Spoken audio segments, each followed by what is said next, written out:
According to KidsConnect.com, as of 2013, over 560 million Lego blocks have been produced.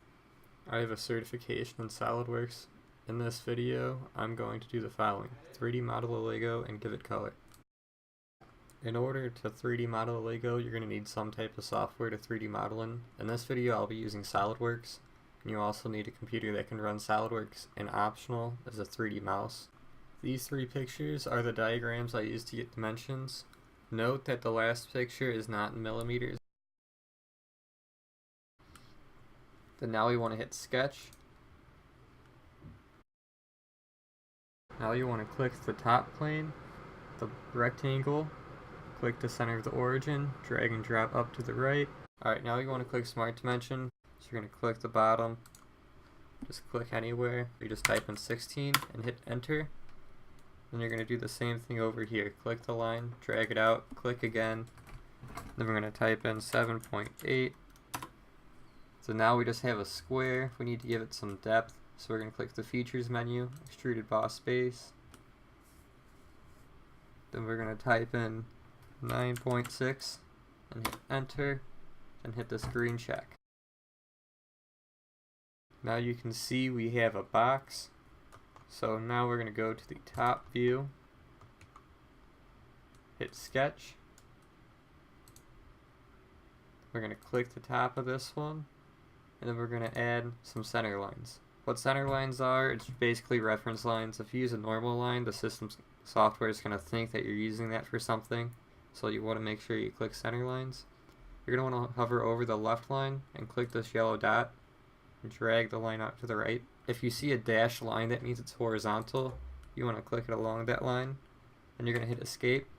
Do the same thing, click this down arrow, center line, go back over here, click this yellow dot, and drag it to the left.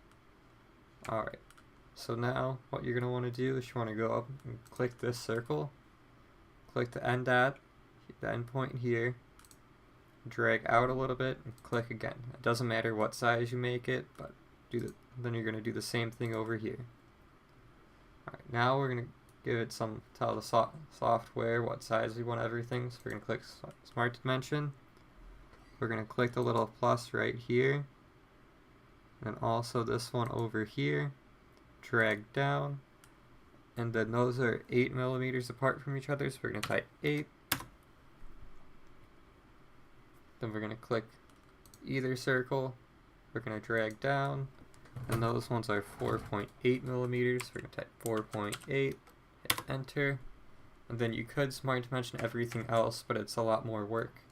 What I would do is I'd click this circle, hold Control, click this circle, and then if you look over here, these are constraints. You could add equal, and now no matter what, they'll be the same size. And then for these, for how far apart they are from the edges, there's not a dimension for that, so what you can do is you can click that center line, hold Control, click this center line, and then hit equal. And now that's everything's where it should be. So now we want to go to features, extruded boss base, and then we're going to wait a second and type in 1.6 millimeters. And then if I rotate it this way, you can see that that's just adding depth. So now this looks closer to a Lego.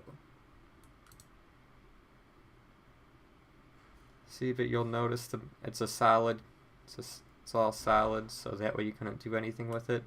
So now the easiest way to go from here is to shell out the inside, is you're going to go up here and click shell. It's 1.6 millimeters for the walls. So you can type in 1.6. Hit enter. I like to click show preview so it shows what it's doing. And now it should be in this blue box here, and you want to click the bottom so it knows that should also be gone. You're going to click this check. Then you'll notice now that there's an inside portion. So now that's basically what a Lego looks like. Some things to avoid would be drawing part using the wrong dimensions, or drawing the part on the wrong axis. And in conclusion, you should now be able to 3D model a Lego, give it color, and now you can 3D print this Lego and use it in your next Lego build.